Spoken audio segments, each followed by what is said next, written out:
StayOnTheCourt.com podcast, the show that helps aging basketball players stay on the court and continue playing basketball or the sport that they love. We talk injuries, rehab, coaching youth sports, pickup game mishaps, and oh yeah, that guy on your court that wants to fight everybody. Our motto is, we don't stop playing because we grow old because we stop playing. Let's not forget their youth players and let them be kids as long as they can. And here I am, a 3-year coach and coaching grade school, and here now I'm going to have to coach freshmen. Welcome to the StayOnTheCourt.com podcast. This is your host, Troy Wallace, broadcasting from the beautiful studios in downtown Omaha, Nebraska. Number one, I just want to say I appreciate you being here. Number two, we've got a great guest today. His name is Bill Flitter. He is the host of the Coaching Youth Hoops podcast. He also does a lot of youth instruction at his website, coachingyouthhoops.com.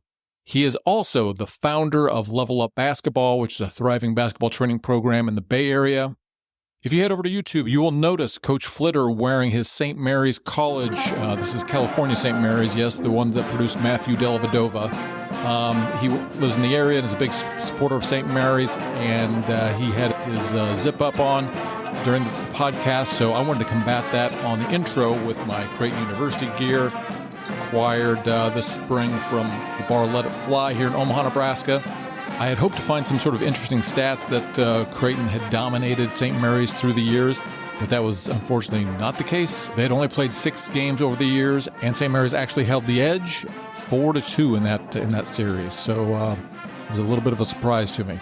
Now, I started following Coach Flitter through his Coaching Youth Hoops podcast. He does that with high school coach Steve Collins, who you can look at his stuff at teachhoops.com. He's a high school coach up in Wisconsin with a couple of state championships under his belt. I've been following Coach Flitter for about 2 years when I was researching more resources to help coach my son's youth team. This year will be 6th grade. So Bill brings a really unique perspective to the world of coaching. His background is as a successful entrepreneur. And I guess what I like is he's just like us, right? He played in high school, didn't play in college, just loved basketball. And when he started coaching his kids, he just fell in love with it. Now, he's taken it a lot further than most people with a stint as a high school coach for De La Salle up in the Bay Area. And obviously now he's doing it full time with his program in Northern California. Now Bill oversees the largest 3v3 and 5v5 leagues for grade school through high school girls in Northern California. He has a diverse background, proven track record of success, and he's here to share all those insights. Now, here are 3 things that I think are going to be really valuable in this episode, especially if you are thinking about coaching your son or daughter's team. So, number one is his Preseason Checklist. It's a free resource. We'll have all the links in the show notes. It's just something to help you get organized, and you really don't think of all the little items that need to be checked off as you're starting your season. I took him up on the free offer, and it was really helpful in getting things organized for my season. Number two, his teaching framework to help kids learn. You've got plays you want them to learn. You may have some frameworks that you want them to learn, and he's got a system to kind of drive all of that home. Number three, detailed practice planning. Now, I've bought, I think, 2 of his programs over the last couple of years. This is something that is at a cost, but he was good enough to give us a discount code. So if you go over to coachingyouthhoops.com and want to purchase one of his coaching plans, in my case, I did it last year for the 5th grade plan, just use the code STAY, S-T-A-Y, and I believe he's giving us a 25% discount. I listen to every one of his podcasts. I think it's great. Not everybody's coaching their kid, but if you are, it's must listen for me, and I really enjoy it. Without further ado, enjoy this episode with Bill Flitter.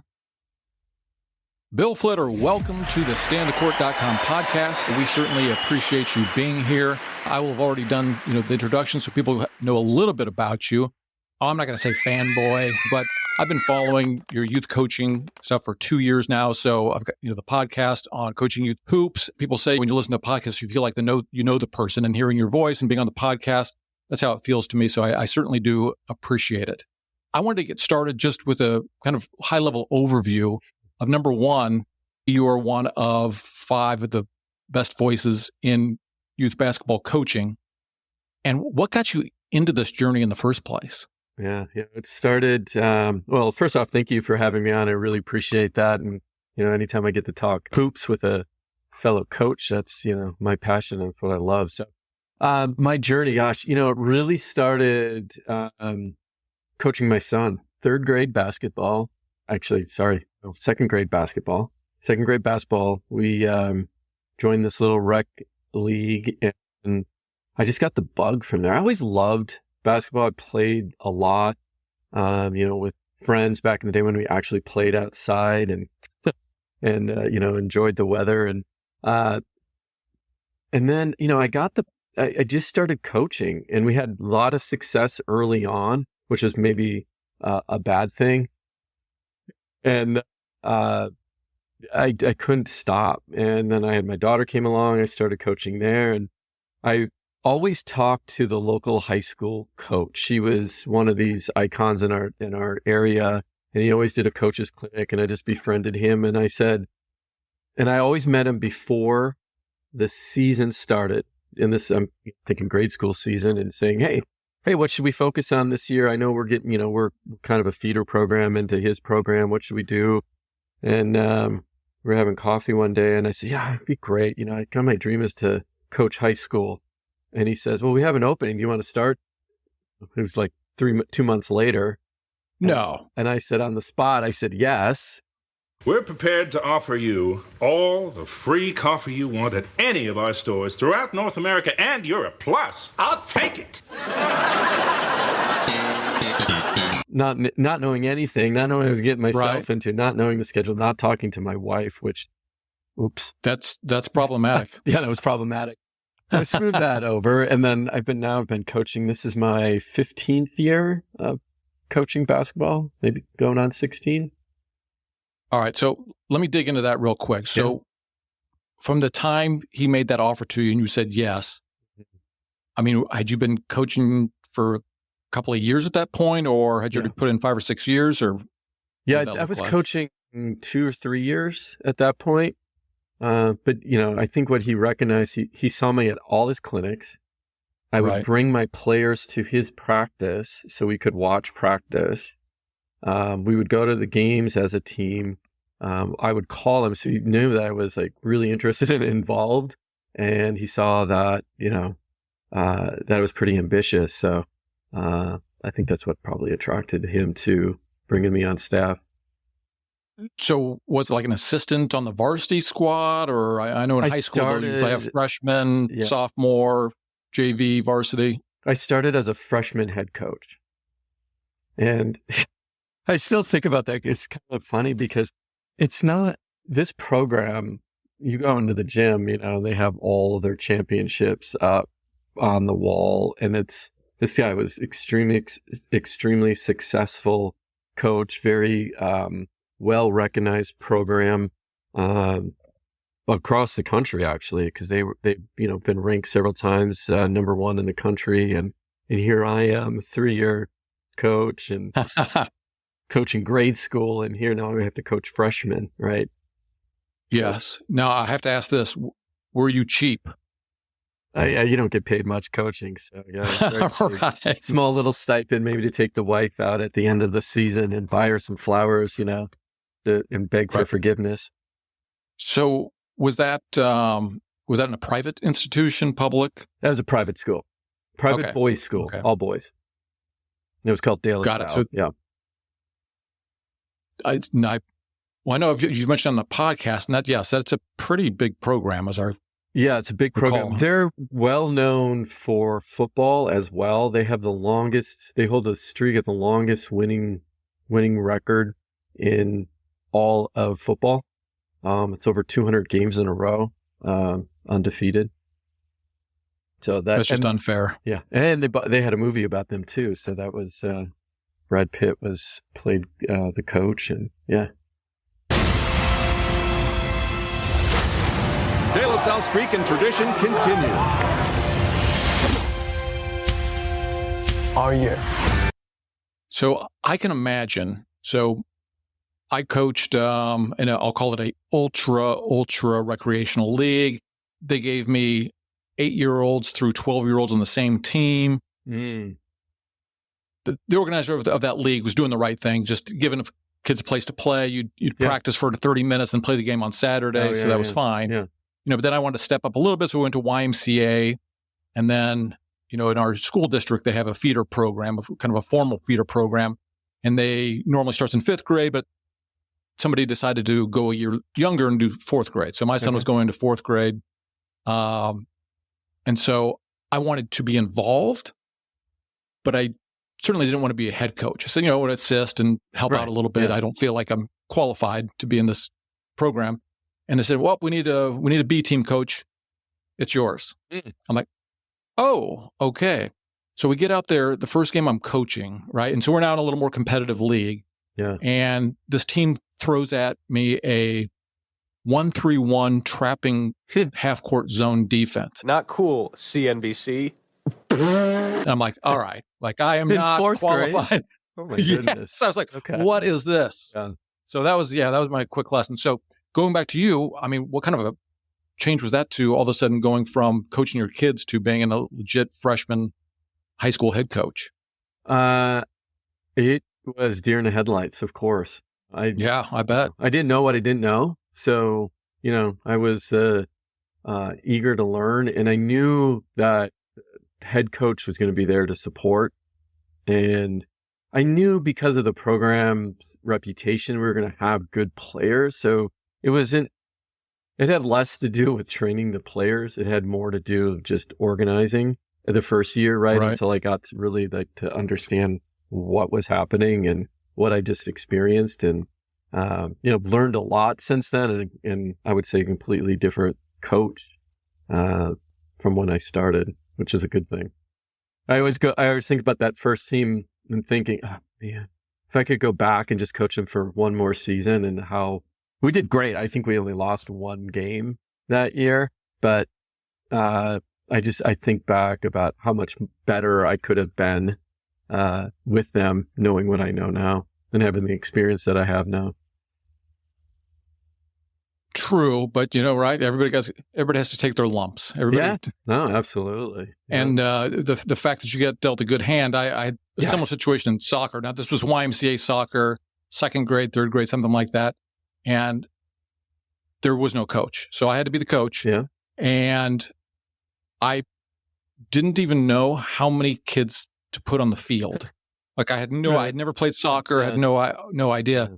And then I think we ended up losing only one game, only because it just so happened I got dealt, these super athletic kids. I just ran around and yes. And I think in a lot of cases, you bring up a good point, that happens all over, right? Basketball, soccer, parents have to step up. And, at that age, it doesn't matter. If you're a good person and you're willing to learn and figure it out, and you're pretty good at organization, just jump in and do it. It's changed my life, and I think, it's changed the life of my kids as well, having their dad as the coach. And it's just a great example. This a couple months ago, I received a text from a parent whose kid I coached 10 years ago. He's saying, oh, he's, going off to college, and I was cleaning his room and I came across a letter that you wrote to him. And, the dad went on and on about how you changed his life and the impact you had, and, you believed in him, and, it's shaped who he is today. That was 10 years ago, right? And when you get something like that, it's like, that's a win, right? And that's why you coach. I mean, you don't coach for those things, but you coach to change lives. And if you get a letter or a text like that to say thanks, or even 10 years later, like he kept that letter, it was in his room. Right. So, well, it's always nice to have that positive signal, right? It's like if you play golf, that's right. Most of us, we're swearing at the ball half the time. The ball itself has its own energy, or life force, if you will. Its natural environment is in the home. So why don't you send them home?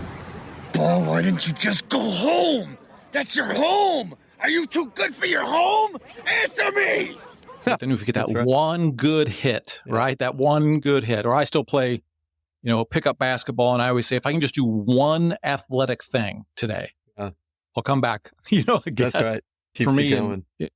For me in coaching, it was this second year, and I had a YMCA team, and you don't pick your kids; they just whoever shows up shows up.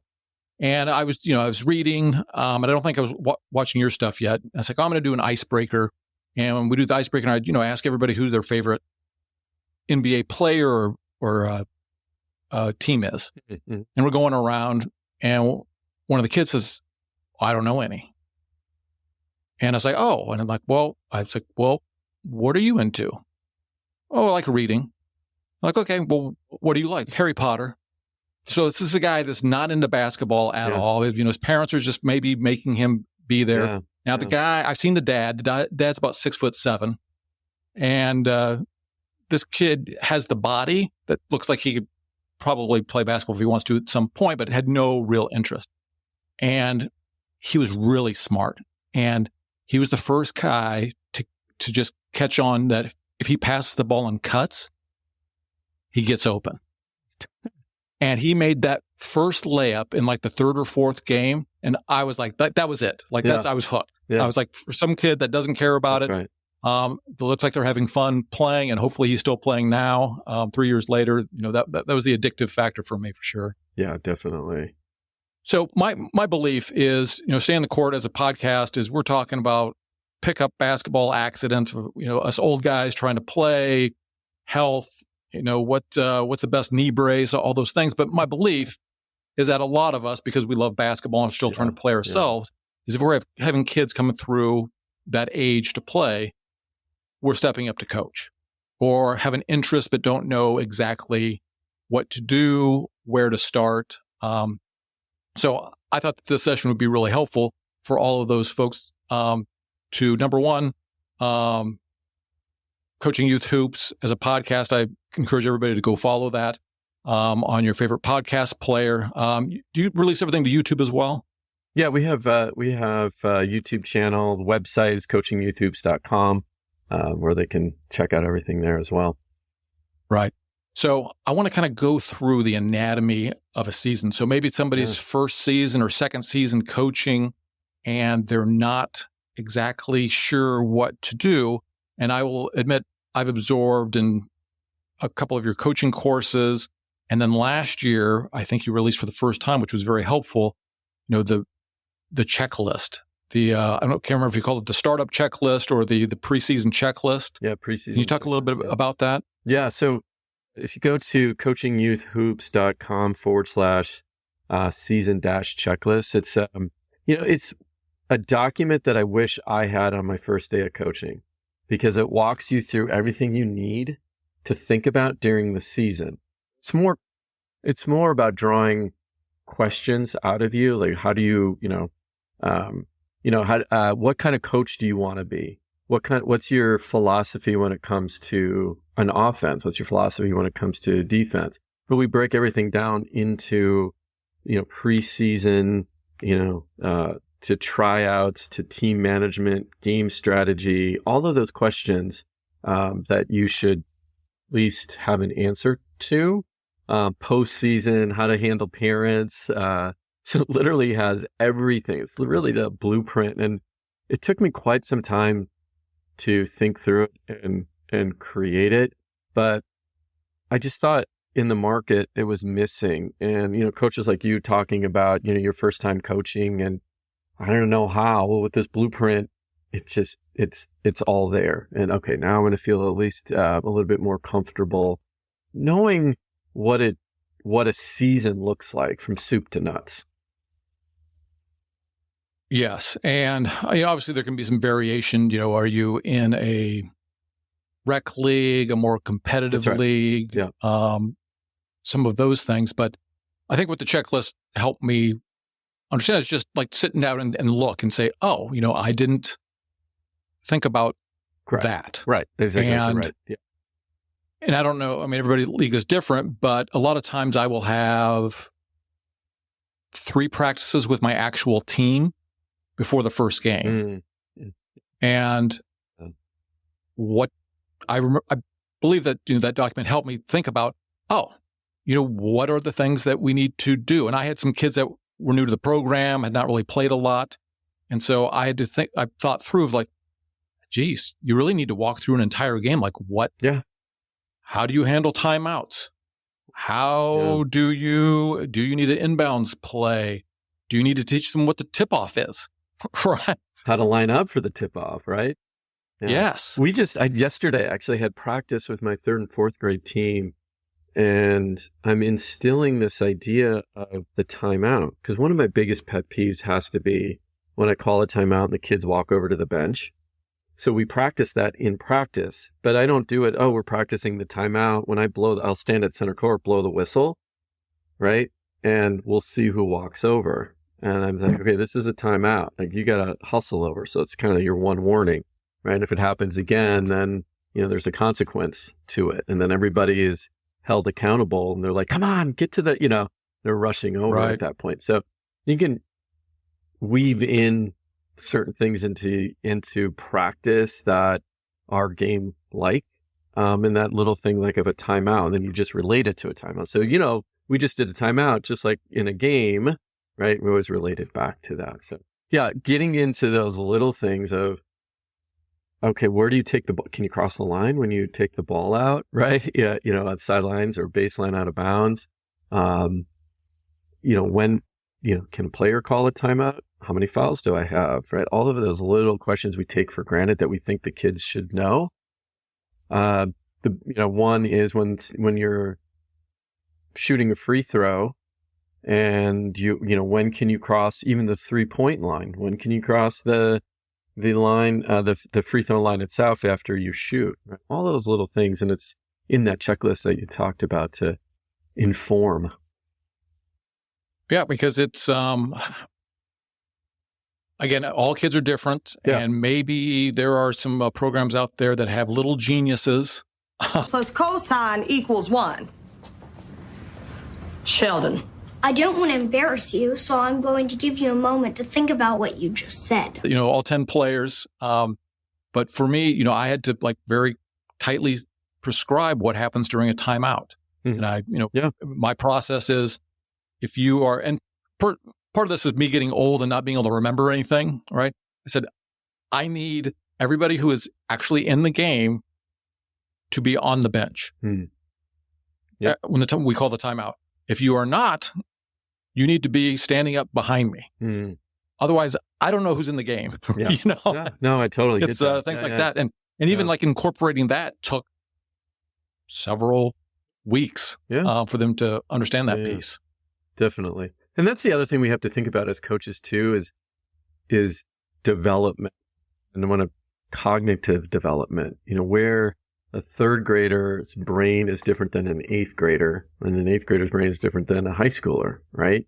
A high schooler's brain is different than somebody in college playing and then in the NBA, right? So we have to think where they are along that mental growth pattern and what they can comprehend.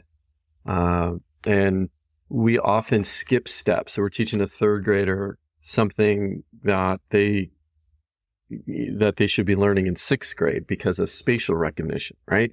Of course, you're going to have those outliers. That I have a 3rd grade girl who I was in awe of her ball handling. It's just off the charts, and she can break any player down, her age and slightly above. She's a little undersized, but man, she's great at ball handling where everybody else isn't. But, why she developed, I don't know, right? Sooner than most. But again, you got to think about where those kids are and meet them where they are, maybe slightly above so we can push them forward. So, learning concepts is tough for a 3rd and 4th grader. Don't get frustrated, right? It might take you 3 or 4 practices to teach them how to run an offense. Right. And most, especially if anything recreational YMCA type leagues are, it's usually once a week practice. And yeah. That was I think that was the hardest for me to accept, is that you have such limited time. You have to be, you have to let some things go. Yep. Right. Absolutely. Concentrate on what the key, most important things are. For me, I was big on the 5-out offense and just, basic passing and cutting to start. And, now I've got a team that some of them have been together this will be our third year. And now I feel, and they're sixth graders, I'm actually a little intimidated. I'm like, oh, geez. Do I know how to teach a post move? Is it appropriate for a post move? But you're right. It's like figuring out for your age level, like what is the appropriate things to be coaching. And I know with at least one of the courses that I bought from you, it was age specific. So I think last year I got the fifth grade coaching plans, which worked out pretty well for me. So I want to talk a little more about, we're talking about what to teach. And I know you have a unique learning framework. But before we do that, because I know we have to get you out at the hour, there is I call it fun. You may not. I call it the lightning round. Okay. So 5 questions. If you're uncomfortable with any of the questions, you can pass. I put some fake time on the fake clock. They'll be edited in later. And here we go with question number 1. Who is your all-time favorite basketball coach and why?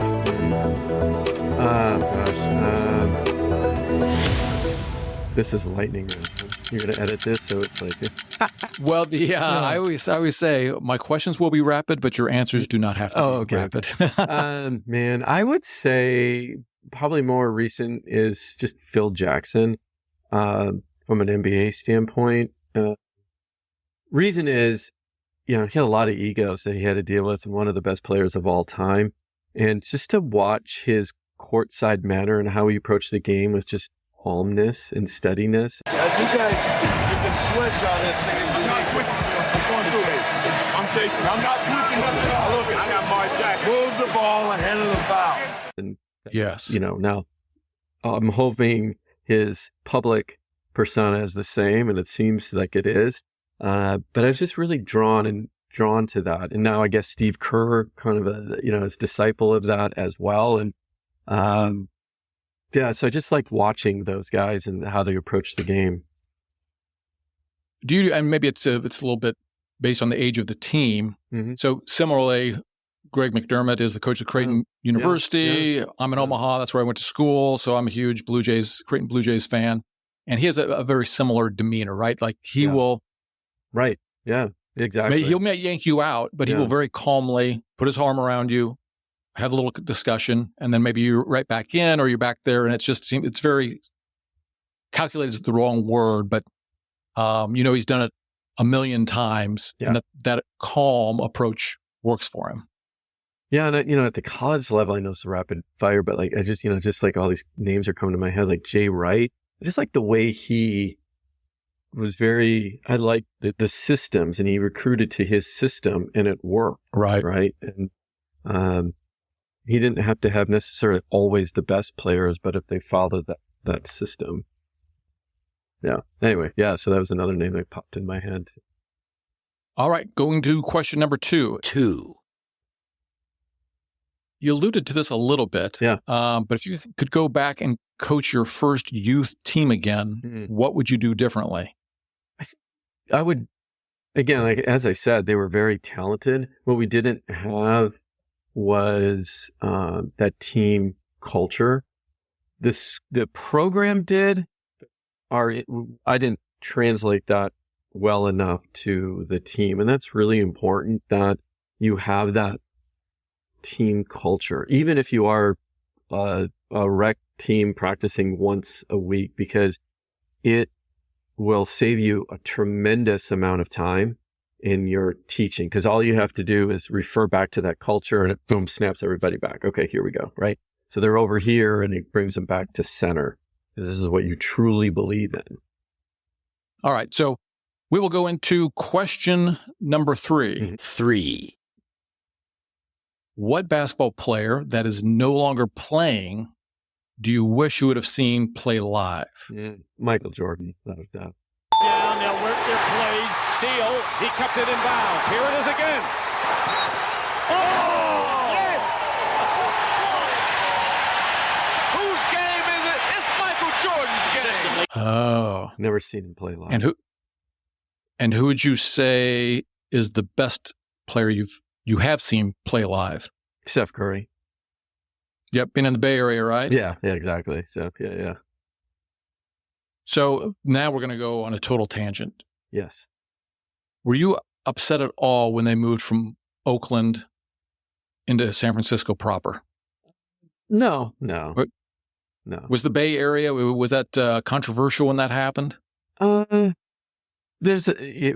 can't get into the, long discussion of what's going on in Oakland. So, the A's are leaving now, and just teams in and out pulled out of Oakland, so they got some issues going on. Got some situations. Yeah. So it was good for the Warriors to go. Their new facility is just unbelievable. Beautiful. Number one, expensive real estate, right? So they're not, the funding, I'm sure, was there. Yes, exactly. Yeah. So, no, not upset at all. I mean, it's easy to get to. So, I think that was okay with people in general. People are more upset, actually, when the San Francisco 49ers moved further south to Silicon Valley. That was the big uproar around here. Because are they in like Santa Clara now? Santa Clara, yeah. Yeah, which is huge. I mean, it's a big difference. People might not see that, but culturally it's different. Just completely different atmosphere.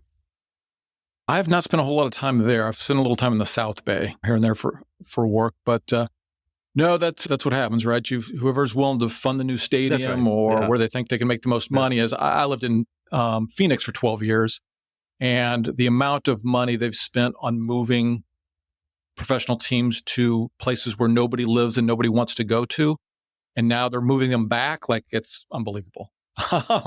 Yeah, the Raiders. All right, just a little humble brag here. Yes. I did get to see Michael Jordan play. Oh, good for you. At Madison Square Garden against the Knicks one time. I keep trying to look that game up on YouTube, but I've never been able to find it. All right, so I think we're on question number 4. So if you could only watch college, pro, or high school basketball, which one do you choose? I'm going to say high school. Yeah, any reason for that?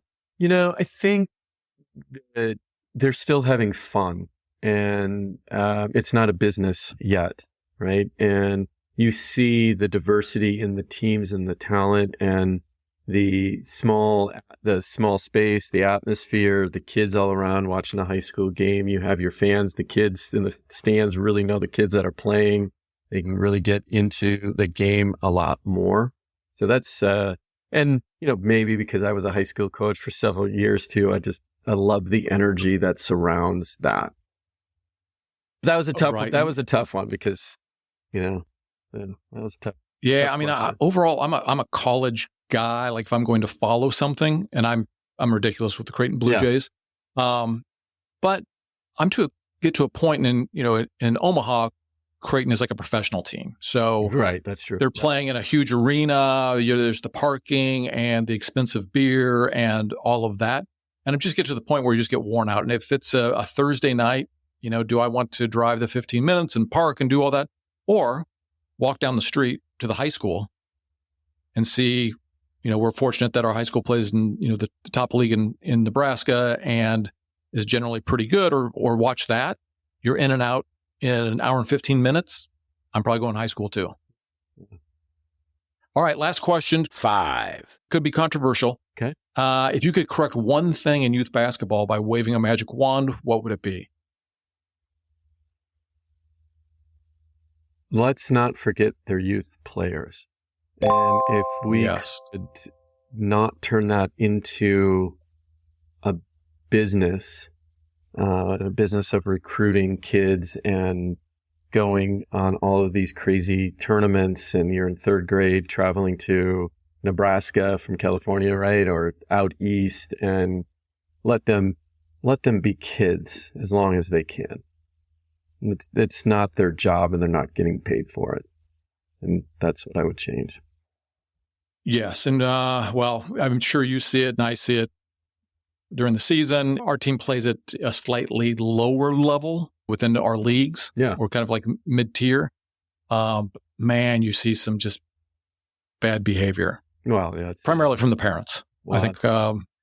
Yeah, I was going to We'll say say that that would have been my second answer. To like, Yes. parents just breathe. It's all going to be okay, right? Going to be fine. They're going to be, if you're doing your job at home, right? They're going to be good kids in the end. Yeah, I was fortunate that, my first year coaching this more competitive league in the winter, I had one of the dads come help me coach, and he is a real coach. Like, coaches the football team. He now has 3 boys that are playing Division I football, like the real deal. And I remember him coming in the first day, when we played it in this facility that has all the league games, and he's like, I forgot this smell. Like, he basically was saying, it's just the smell of people, the desperation, and getting so worked up about just the smallest things. So it's definitely a real thing. Yeah. All right, so I want to get back to kind of an all-encompassing thing. I know we only have about 10, 15 minutes left, but I think we can get through it. So we've got a checklist, and everybody can go over, and we'll have all the links in the podcast show notes. So you can go over to Bill's website and get the checklist for starting your season. Then obviously it's figuring out what you're going to teach them. And what I want to hit on is something that helped me last year is your basketball learning framework. Now, I did not implement it very well, but I was aware of it. And which one, Coach, are you talking about? I came out with recently of a few, so that I'm trying to organize and It was a kind of a layered 4-step process. So you tell them about it. Oh, yeah. The teach, train, play, right? Teach, train, play, yes. Yeah. That is probably one of the most important frameworks, especially for youth coaches and youth kids, is, so the teach, train, play is you teach it, you, the coach, right? You demonstrate how something is done. You then walk through it with players and let them, get a few reps underneath their belt with it, and then have the kids play in small-sided games after that. So if you follow kind of that methodology, it's a gradual thing that you break anything down into small, tiny pieces, and you just drill that one small little piece that you want them to learn. And then you can start layering all of the other pieces together. But what the teach, train, play does, it just helps a coach. It's like, okay, I need to teach this. Then they need to train it, and they need to kind of get the feel of how things are flowing. And then let's play. I'll watch them play, and then I'll correct things from there. The play part is the most important thing of all of that, though, at the end of the day, because that's where the mistakes are made. And that's where growth happens. And if we don't let them play and figure it out on their own, they're going to be relying on you way too much. And then in a game situation, they're not going to know what to do. And it's not always going to be perfect, and we can't expect perfection. Again, they're not professional players. They're kids. And those were the things that I felt like I didn't do quite as well. And I think in even some of your items, you said, if you have the opportunity to allow one of your kids to teach it. Yes.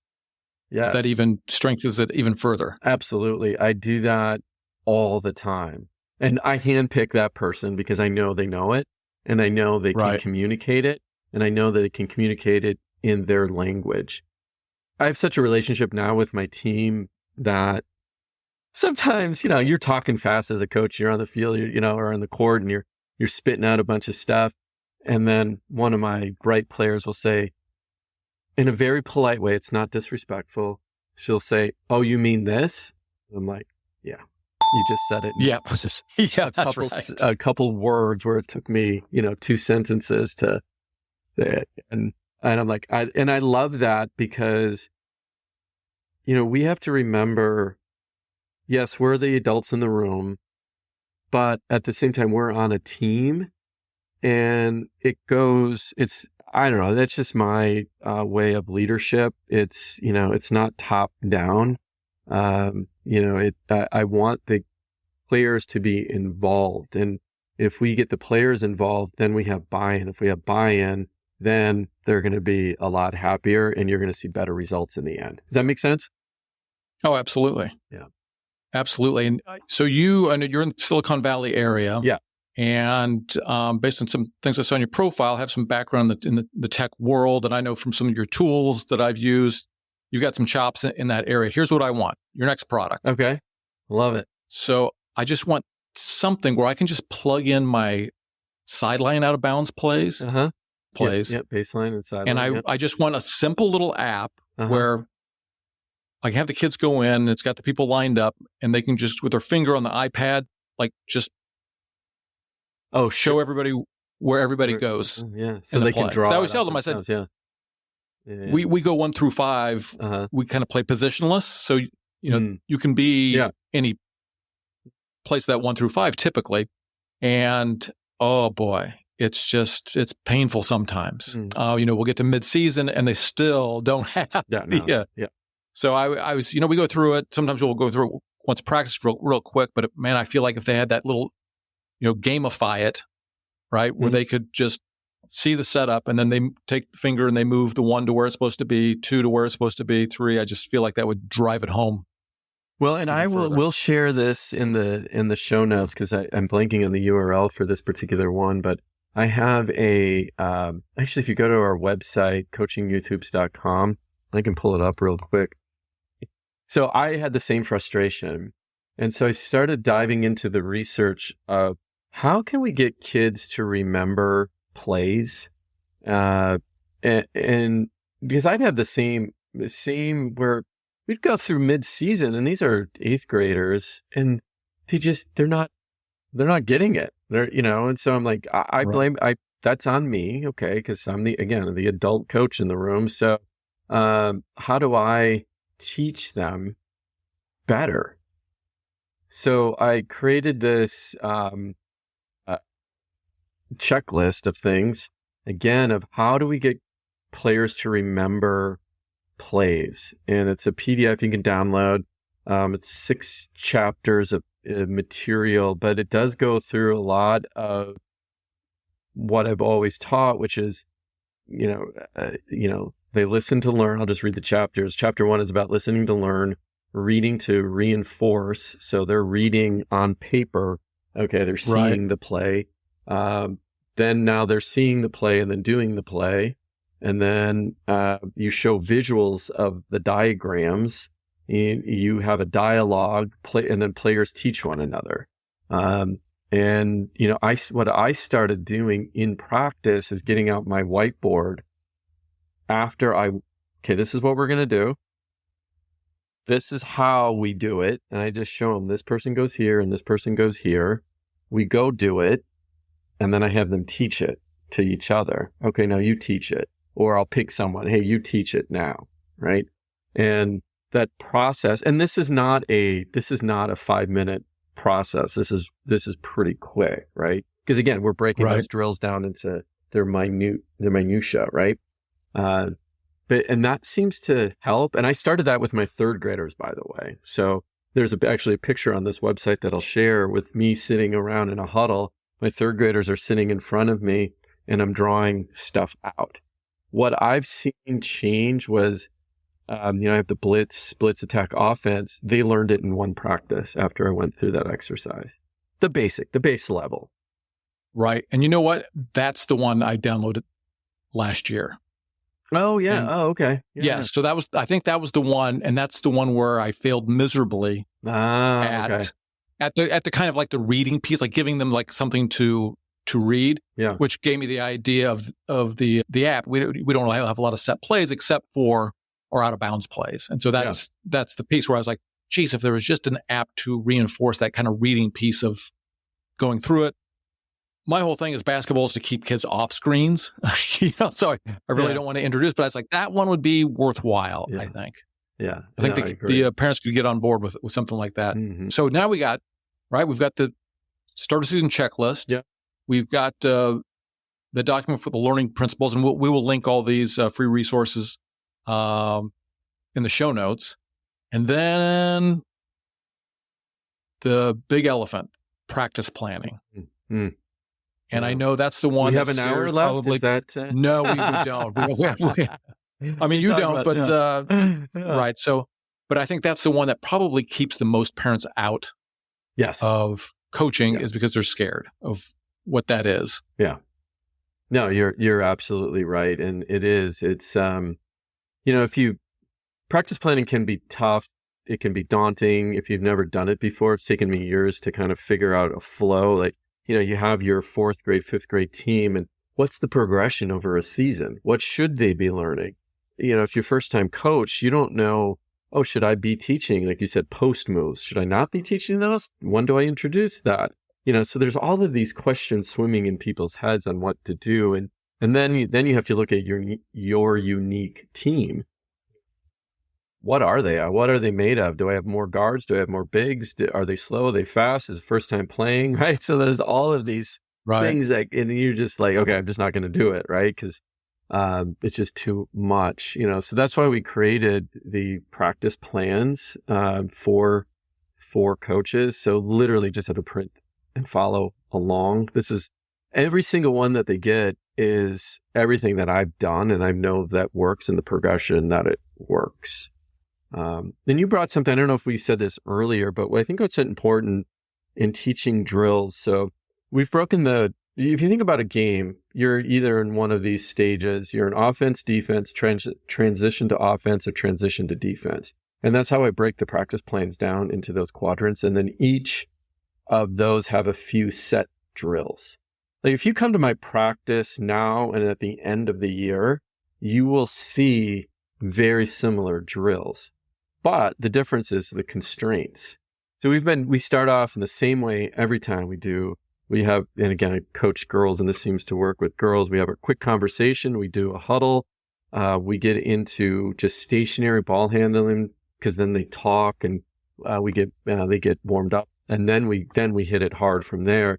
And we have this layup drill that involves ball handling and they have to make so many layups in so much time. But I changed that. So it's, sometimes it's 3 minutes in 50 layups. Recently I changed the type. We went from a layup to a jump shot to a 3-point shot. Same exact drill, but then I'm just changing one element of that just to mix it up a little bit. Right. And something I added last year, and sometimes I love videos. I love watching things. I consume way too much basketball content for my own good. But it was either you or somebody was talking about, gamifying everything. Yeah. As much as you can. Yeah. And so I started introducing the, if we did a little small-sided game where we're keeping score, confirming it. Right. So, well, you won, but nope, now you got to shoot the free throw. Yeah. If you miss the free throw, then it's back. Yes. Yeah. So that wasn't me, unfortunately. I love that. But I love that concept of you just have to confirm it. Right. Yes. Yeah. That's a good idea. And, and really gamifying everything. And I try and do that, but boy, especially if you've got 10 kids and you're on your own. It can be a lot, but it's a smart way to go as much as you can if you can gamify practice. Because one, that's the world that these young kids live in, is everything is kind of gamified. And if you can relate that to practice, at the end of the day, all your kids want to do, if they don't know how to play or not, they just want to play. They don't want to go through the drills. They don't want to go through, they don't want to listen to you talk. What's the number one thing? If you ask any kid going to the gym, what do you want to do today? Can we scrimmage or can we play knockout? Right? Oh, yeah. So, yes. If you just give them a ball for an hour, they're just going to go play. Now, is that wrong? I always go back and forth on that. We talked off air about, the 3-on-3 league, and, my league is structured similar to what you do, which is I just let them play. There's no coaching, and they figure the game out on their own, and it's ugly and it looks sloppy. The best compliment I got was from a type A mom who came running over to me daughter first time in the 3-on-3 league. And she says to me, she goes, this is awful. It's so disorganized, and they don't know what they're doing. And I looked at her and I said, "Oh my gosh, that's the best compliment I could have received." I said, "Learning is messy." I said, "But at the end of the day, they're going to learn how to play basketball because they're figuring it out on their own. Oh, that didn't work. Oh, let me try this." Right? So they're doing the things that we want them to do, and we're not telling them what to do. They're figuring it out. Does it happen on day one? No. It takes repetition, but it does happen. And it's more difficult than you would think. And we did talk about this a little bit off air. Is I think prompted by some of your ideas and podcasts is in the summer I ran an open gym, and it truly was open gym. It was just we split up teams that did 3-on-3, and it was really difficult not to coach. And guess what 100% of that was? My ego of if a parent walks in the gym, not seeing like this, buttoned up type practice and people like learning with the skills. Right. Yeah. And that was hard to get over. I did. Yeah. I learned to sit on my hands, but well, if you think about it, kids just don't play anymore. They don't play. At least I know by us, we don't. We live in beautiful weather almost year round, where they could be playing in the playground. Everything is so structured, and there's sports, and then there's an adult leader telling them everything to do. And what I found, especially, I call basketball practice my lab, and it's a lab for all my Coaching Youth Hoops audience, right? Where I'm trying, failing, trying again, doing something different, bringing that the podcast and the Coaching Youth Hoops, and, perfecting things. And, having the kids involved, they're smarter than you think they are, and they're smarter than we give them credit for. And you just have to meet them and where they're at. Now, if you ask them how to do the triangle offense, of course, but if you break that down and what you're trying to do, you break it to their terms, they're going to figure it out. That's the best thing. Where I remember in a game recently where we faced, I forgot what the defensive set. Let's just call it it was a 4-1. Okay, so 4 across, 1 back. Never played against it, never seen it, never practiced. It's so rare to have that. And I'm right here, all calling a timeout. It's literally right here. And they score. And I'm like, okay, I'm thinking fluke, right? Right. Let them go down the court. They play defense, get the ball back. They set up. The defense sets up in the 4-1 again. They score again. I just go and sit down. Now, why were they able to score? Because they knew some basic principles. And they knew we have this thing called volley, or they like calling it hot potato. If you think about how hot potato is, again, especially against a 4-1. 4-1 is just sitting there. Sometimes it's a trapping 4-1, but they don't want you to drive on them. So, okay, in our tournaments, there's no shot clock, so we're literally just throwing the ball back and forth up at the top. Okay, right. No coach and no kid on this planet, except for me now, is going to be patient enough for us just to sit there throwing the ball back and forth. So what do you think the other coach is yelling right now? Get the ball. Get the ball. Yeah. Get the ball. So as soon as they come and get the ball, that's our lane to drive, and the opposite person cuts wide open for a layup. And I'm like, because they've done that against other zone defenses, they knew right away how to fight it. Now, that is a 7th and 8th grade girls team. It's not my 3rd and 4th grade team yet, but that took them 3 years to get there, like just to figure that out on their own. So like I said, they again, meet them where they're at, where their brain development is as well. And you just have to keep on keeping on and just reinforce and reinforce. So, it finally clicked. And that's the dream, right? Is that we're trying to teach them this. Yeah. Yeah. Absolutely. Just real basketball, right? It's hard to get kids to understand this, but I tell them, like, my goal, I want them to all make the high school varsity basketball team. Yeah. we're in a really competitive school district, and they're usually top 10 team in the state, and it's really hard to do that. You know what I always tell them? I said, I want you to be able to go to any basketball court in the country and play pickup when you're an adult, even if you don't play in high school. And when the people around you are playing with you, they come off the court and say, that guy knew how to play, right? Yeah. He knew the basic rules of what to do, spacing, and what to do after he sets the screen. And I said, that's a win. That, to me, that's a life win, because there's a lot of good things that happen on a basketball court after you're out of high school. Social connections, business connections, et cetera. Yeah, no, you're absolutely right. And that's, I share the same vision as, I tell them, I'm not getting you ready to play if you're 5th grade, 6th grade basketball, or if you're in 7th grade. I'm getting ready. I'm preparing you for high school and high school basketball, number one, and life.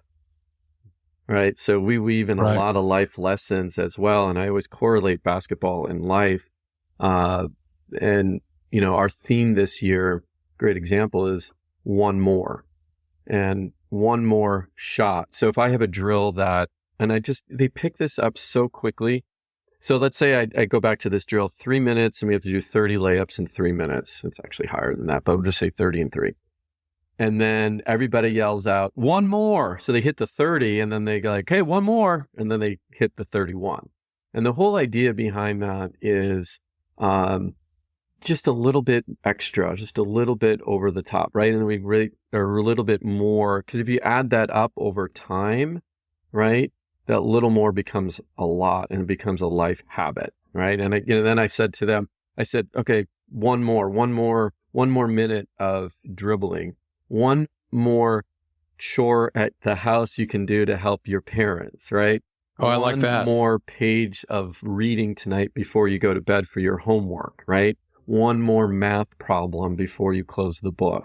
Just one more. You get incrementally better. No, I like that. I especially like the chores. Right? Kids definitely need that. Yeah. So, oh boy, I know we could probably go for another 2 hours talking hoops, but I know we have to get you out of here. So we've got the checklist, the basketball learning framework that people can get. You offer practice planning. Yep. I'll call it software, because in addition to getting the grade specific plans, there's a lot more resources in there that are just general basketball. Yeah. And when I go in there and look at my account, I see things getting added in there. So I know they're getting updated. And more to come this season. So the last thing is, and we can just point everybody to the resources. I know you have a resource on choosing an offense. Yes. Yeah. Yeah. So again, this is one of those things that often comes up, is, well, what offense do I run for my team? And we created this tool. It uses AI to help you find the right offense to run for your team. So a bunch of inputs, and you just do the inputs, and we'll spit out the offense that we think is best for your basketball team. And we'll put that in the show notes too. It's linkable if you go to coachingyouthhoops.com. And if you go to the link up at the top, it says free resources. And within there, you'll see that tool. Again, it's it's called Offensive Finder. We have a lot of coaches, in there experimenting with it, looking at it. Oh no, I took it. Oh, you did? Oh, good. Which one did you get? Do you remember? Blitz Attack. Yeah, there we go. Yeah. I love the Blitz Attack for youth. And that's the other thing we have. And like you said, we could talk for 2 hours, but all of the things that we've created and all these resources were stuff that I wish I had when I first started coaching. My philosophy is, we want to make it easy for the coaches on the X's and O's so they can focus on the kids. And I think that's what's missing in coaching in general, is we're so focused on all of the practice plans and what to do. And we're doing all this research, and we're going to YouTube and, watching Creighton run their inbound play. And then you're trying to take that inbound play and wondering why it doesn't work for your 5th grade team. Well, you don't have a 6'7" center who's a a McDonald's All-American. That's why it doesn't work, right? So we're just trying to make it super simple. And, our mission is to positively influence 1 million kids over the next 10 years through coaching, through basketball. And we do that by helping coaches, right? So we know if we can level up the coach's ability, they then will positively have a positive influence on that child. And bringing it full circle is, getting those letters 10 years later, right? My dream is that every coach that hears this, that listens to our podcast, that's on our website, if they can get a letter 10 years after they coached a child that says, "You've changed my life," that's going to change you as an individual for the rest of your life as well. Oh, it's huge. So that's huge. That's our mission. Here's where I'm leaning this year. Yes. Is I don't know how it got back in my feed, but Coach Collins. So Coach Collins, your partner on the podcast, Yep. He coaches high school, high level basketball. But his rule of 3. Oh yeah. Offense. And the only reason I'm getting drawn to it is I just feel like simplify. So I'm going to have to decide now between the recommendation of the AI tool, or the Blitz Attack, or the rule of 3. You can't go wrong, honestly, with either of them. I mean, I ran the rule of 3 for years. Basic kind of, I called it the ABC offense, just because it was so simple. And the blitz is the difference between that. The rule of 3 is basically, in simplest forms, a simplified motion offense. The problem with a motion offense in general is the kids have too many decisions to make. And if you don't have basketball players, they're not going to know what to do. The rule of 3 breaks that down for you in just teaching 3 simple things. And that's not all they can do, but it gives those kids that some framework. I don't know what to do next. And then it becomes ball watching. What the rule of 3 says, after you do something, this is what you do next. And there's no, there's no deviation. I'm still a little nervous about my off-ball kids, even if I tell them what to do, knowing what to do, but I don't know. We're going to see. Last year, I was just doing a basic 5 out, and it was fine. And I had a kid who was tall for the age group. Not a great ball handler, but the guy was a knockdown shooter from around the free throw line. Okay. And he was bigger than every kid by far. And I was like, God, this is just begging for the Princeton style offense. And I'm like, I tried it and I was like, what am I doing? Just stop. Right? This is why I'm going back to simplifying, you know? So I spent like 3 weeks of practice looking at that, and it just never got anywhere. And so I, went back to the old tried and true. Yes. 5 out. Yeah. No, you got to keep things simple. Again, remember brain development. Yes. Where are they on that path? Yes. Absolutely.